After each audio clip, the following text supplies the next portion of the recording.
Once there was a beautiful princess who lived with her father in a huge palace. Although the princess was very beautiful, she was also very selfish and conceited. The princess always got her own way, and the king was often disappointed with his daughter. He was worried that she would grow into a selfish woman and that she would not be a good example to his people. One day the princess was playing in the gardens of the palace. She was playing with her favorite possession in the whole world, a golden ball. The princess loved the golden ball because it was so shiny and she could see her reflection on its surface. She also loved the ball because it was so valuable. The princess threw the ball high into the air, where the sun made it sparkle against the blue sky. Higher and higher she threw the golden ball, so high that she imagined the golden ball was a second sun, a sun belonging to her and her alone. The golden ball went so high up into the air that it really did begin to look like a sun, and the reflections dazzled the princess, who had to close her eyes. The ball landed some way away and began to roll towards the lake in the shadows of the giant nakla trees. The princess let out a cry and ran towards the golden ball with her arms outstretched. But she was too late. The ball rolled into the lake and sank beneath the surface out of sight. The princess collapsed onto the ground and began to cry. She cried so hard that her tears fell into the lake, making a sound like raindrop. Little ripples stretched across the surface of the lake, and still the princess cried and cried. Then a small voice came out of nowhere. "Why are you crying, my princess?" The princess looked all around, but she could not see a single person near the lake. Again, the small voice asked, "Why are you crying, my princess?" When she looked down, she saw a small frog sitting on the edge of the lake with wide eyes and little webbed feet. "I have lost my golden ball, and now I will never get it back." "Where have you lost it, princess?" said the little frog. "I can help you find it if it will stop your tears." The princess wiped her tears away. "Perhaps this little frog can help me," she thought. "It is at the bottom of the lake where I cannot reach." The little frog looked at the princess and smiled. "I can fetch it for you, princess. I will dive to the bottom of the lake and I will bring back your golden ball for you." The princess was delighted by the news and also smiled, but before the frog jumped into the water, he wanted the princess to make him a promise. "I will promise you anything if you will bring me back my golden ball," said the princess. "I want you to take me back with you, back to the palace, and be my friend. If you promise to do this, then I will dive to the bottom of the lake and find your golden ball." The princess agreed right away, and so the little frog jumped into the lake and swam all the way to the bottom, where he took the golden ball in his mouth. The ball was very heavy, and the little frog struggled to get back to the surface. Eventually, he appeared on the edge of the lake and dropped the ball onto the grass at the princess's feet. The princess took the ball and held it to her chest and laughed with glee. Then she ran towards the palace, leaving the frog behind. "Wait for me!" cried the little frog. "You promised to take me with you." But the princess ignored the frog, forgetting all about her promise.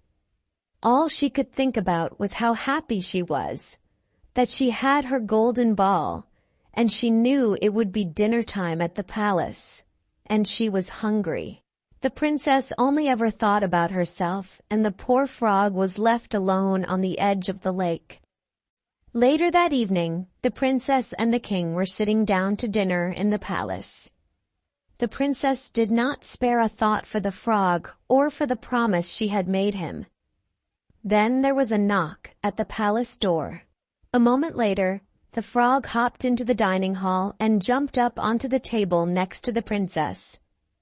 The princess was horrified and cried out, "Go away, you disgusting frog!" But the king silenced his daughter and asked the frog what he was doing inside the palace. The frog told the king all about the promise the princess had made to him. The king was very angry with his daughter and commanded her to keep her promise to the frog. "We must always do as we promise, daughter. But he is just a frog and I am a princess," she said, almost in tears once again. "That does not matter. You must do as you said you would do." The king made the princess serve the frog a small plate of food, which the little frog hungrily gobbled down. The princess was angry at her father, and even angrier at the frog. She thought it wrong that a frog should be inside the palace, eating at her table with the king. But the king paid no attention to his daughter's foul mood.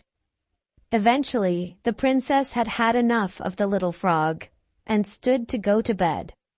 She bid her father good night and made to leave, but the frog reminded the princess of her promise to stay with him and be his friend. The king agreed that the princess must take the little frog to bed with her so that he might sleep on her pillow. "I will not do it," exclaimed the princess. But the king insisted his daughter keep her promise. Although she did not want to, the princess knew that she must do as her father instructed. She placed her hand on the table, and the little frog jumped into her palm. Then she went up to her bedroom. Once away from the king, the princess was very mean to the little frog. She threw him onto her bed and told him that he was an ugly creature, and that he was very impudent to assume he could sleep on the pillow of a princess. She got ready for bed and pulled the covers up close around her, ignoring the little frog who was sitting on the edge of her pillow. "Why do you hate me so?" asked the frog.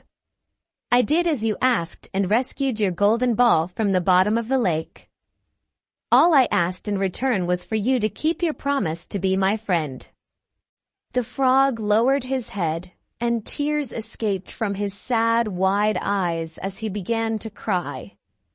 "I have been living by the lake for many years, and all I wanted was to have your company. It is not a good life to be all alone with nobody to talk to." The princess was very moved by the frog's tears, and her heart began to soften. Although she was a princess, and she had everything a young woman might want, she was an only child with no brothers or sisters to play with. The princess had grown up alone in the palace, and she often wished that she was able to share her time with others. Often she would hear the young children playing on the other side of the palace walls, and she was envious of their laughter and games. The princess and the frog talked into the night, and soon the princess forgot altogether that he was a frog and thought of him in a kind way. She shared stories her father had told her as a baby, and the frog enjoyed listening very much. Towards dawn, both the frog and the princess were very tired. The princess realized that she was happy to have a friend to talk to, and she regretted being so mean to the little frog. Just as they were both about to fall asleep, the princess leaned forward and kissed the frog on the lips. Instantly there was a blinding flash of silver light. The princess closed her eyes in shock. When she opened them, a handsome prince stood before her, and the little frog had vanished altogether. "You have set me free with your kindness, princess," said the handsome prince. "You kept your promise, and you befriended me even though I was just a frog." The very next morning, the prince asked the king for his daughter's hand in marriage. The king agreed at once, and the young couple were wed in the palace grounds next to the lake. beneath the shadows of the Nakla trees. From that day forwards, the princess was a changed person. She knew how important it was to keep a promise, and she treated her people with kindness and respect, no matter how rich or how poor they were. If you like my video, then like, comment and subscribe.